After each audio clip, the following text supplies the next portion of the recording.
एक गाव 12 भानगडी.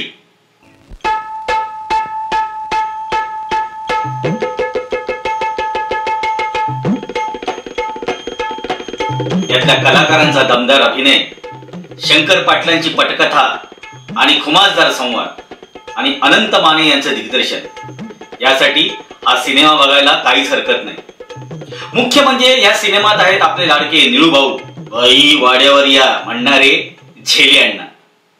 निळूभाऊने साकारलेले झेले अण्णा म्हणजे मराठी चित्रपटात लक्षात राहणारं पात्र. अरे तुला 200 आणि बाकीच्यांची तोंड बंद करावी लागतात. ते तुला 200 त्यांना 200 आणि मला काय नको करे फायदा दे दे. अरे घे मुका दे ना.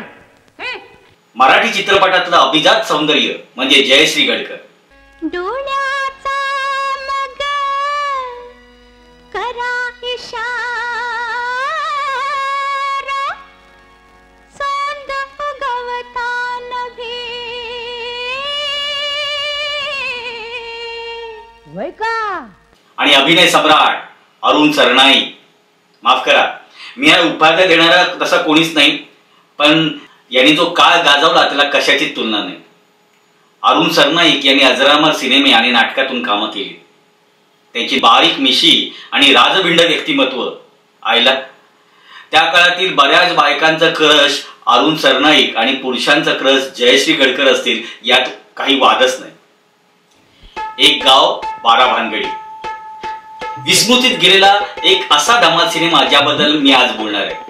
नमस्कार, मी आत्मानंद धरणे आणि तुम्ही पाहताय गोष्टीको मधील चित्रपटाच्या गोष्टी. शनिवार संध्याकाळ दूरदर्शनवरती मराठी चित्रपट लागायचे. आई बरोबर शेजाऱ्यांच्या घरात कधीतरी हा सिनेमा पाहिलेला. जुन्या चित्रपटावर सिरीज करताना म्हटलं पहिला हाच सिनेमा तुमच्यासोबत शेअर करावा. तमाशा प्रधान सिनेमे त्या काळी खूप असायचे.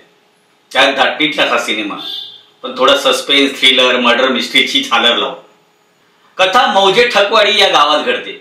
सिनेमाच्या सुरुवातीलाच फुलावती अर्थात जयश्री गडकर यांची लावणी सुरू होती. तशी बऱ्यापैकी मोठी आहे ती लावणी पाहायला आलेत आपले झेले अण्णा, निळू फुले, सरपंच दादा साळवी आणि गाडवे भालचंद्र कुलकर्णी. त्यांचा देशी स्वॅग यानेच कळतं की हे इरसाल, बेरकी आणि लंपट माणसे आहेत. लावणी संपल्यावर ते फुलावतीला आपल्या गावात येण्याची सुपारी देतात. सुपारी पण कधीची? 15 ऑगस्टची. सगळे निघतात. गावाच्या विशीवर त्यांना मौजे ठकवाडी बोर्ड दिसतो आणि टायटल सुरू होतं. आणि त्यातली नावं पाहताना यांनी अजून कुठले सिनेमे केलेत याची लिस्टच नजरेसमोर येते. कथा पटकथा शंकर पाटील, गीते जगदीश खेबुडकर, दिग्दर्शक अनंत माने. त्या काळातील ही पडद्यावरील हुकमी एक्के. टायटल संपते तोच वाटे सरपंच टीमला रामोशी भेटतात. त्यांना सरपंच सांगतो, 3 महिने फिरकायचं नाही असताना आलात कशाला, जायचंय का बिनभाड्याच्या खोलीत. अशा सरपंची धाकात कळते आज चित्रपटाचा विलन आहे. आणि विलन म्हटल्यावर तो विलन सारखाच वागणार ना. तर गावात एक मास्तरीण आली.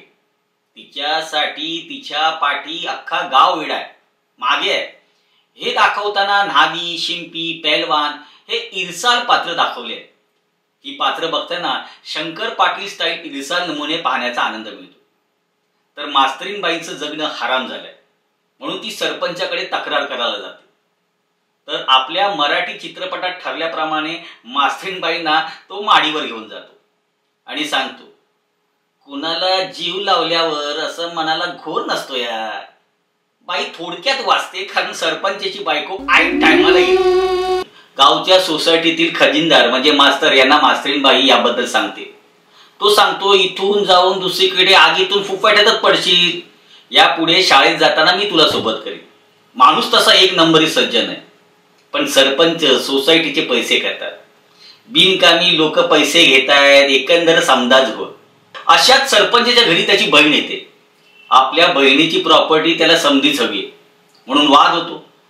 बहीण माडीच्या छपरावर कपडे वाळत असताना सरपंच तिला ढकलतो. ती खाली पडून मरते.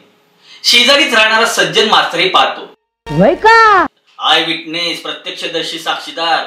आता सरपंच त्यालाही मारतो आणि रामोशाच्या माध्यमातून त्याच्या प्रेताची विल्हेवाट लावतो आणि मास्तरीणला पळून आणून स्वतःच्या तळघरात डांबतो. का तर गावात बोभाटा. मास्तर आणि मास्तरणीला पळवून नेलं. आता पोलीस चौकी सुरू होते, पण मास्तर हयात नाही आणि मास्तरीण सरपंचाच्या ताब्यात. पोलीस तरी काय शोध घेणार. तर गावात सुपारी मिळाल्यामुळे फुलावतीबाई, जयश्री गडकर आणि नाच्या गणपत पाटील खास ट्रेनने गावाकडे निघाले. आणि उशीर झाल्यामुळे फर्स्ट क्लास मध्ये शिरतात. यात असतात मराठी चित्रपटाचा राजकुमार अरुण सरनाईक, ज्याची गमतीशीर ओळख होते. रात्री सगळे झोपलेले असताना एक चोर येतो. तो फुलावतीच्या गळ्यातील माल चोरणार. तो जोरदार ठोसा देऊन अरुण सरनाईक तिला वाचवतो, त्याला मारतो. छान नजरेची गट्टी दोघांमध्ये होते आणि केमिस्ट्री सुरू होते. तो फुलावतीला विचारतो, दौरा कुठपर्यंत आहे? ती सांगते ठकवाडी. बस, मुळात अरुण सरनाईक पोलीस इन्स्पेक्टर शिर्केच्या भूमिकेत याच केससाठी ठकवाडीला निघालाय. कट टू तमाशाच्या पेटीवर शिर्के मिशन स्टार्ट.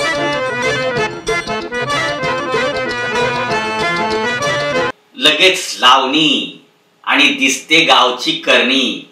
सगळे एक एक दिवस आपल्याकडे लावणीचा बेत ठरवतात. पहिला बेत अर्थात सरपंचाचा.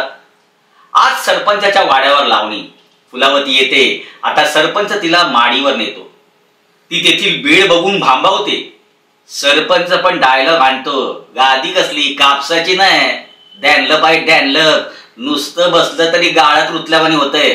बसताय ना बर. फुलावती कसे बसे बोलण्यात कटवते आणि विशेष बैठकीची लावणी सुरू होते. लावणीनंतर सगळे टाईट. शिर्केचं काम सुरू. आपल्या टेप रेकॉर्डवर प्रत्येकाचं संभाषण रेकॉर्ड करत तो शोध घेऊ लागतो. त्याला संशय आहे सरपंचाच्या तळघरात काहीतरी गडबड आहे. गडबड कसली? सरपंचाने मास्तरनीला लपून ठेवलंय. फुलावतीच्या मदतीने तो बरीच गुपितं शोधतो. प्रसंगी न्हावी शिंप्याची मदत घेतो. आता सरपंचाला त्याचा संशय यायला लागलाय. शिर्के झेली अण्णांकडून बातमी काढायला लागतो. तेव्हा सरपंच झेली अण्णालाही मारतो. मग कशा रीतीने शिर्के ही केस सोडवतो? फुलावतीचं आणि शिर्केच्या प्रेमाचं काय होतं हे पाहायचं असेल तर हा सिनेमा नक्की बघा. एक गाव अनबारा भानगडी ऐका सांगते कानी.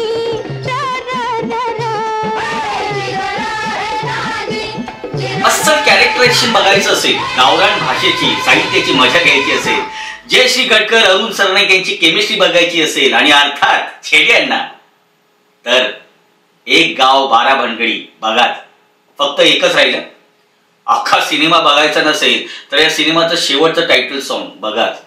यात भाऊ अख्ख्या सिनेमाची स्टोरी आहे. नक्की बघा. थांबा, करा की सबस्क्राईब म्हणतो मी. आणि लाईक आणि कमेंट नक्की करा. कशी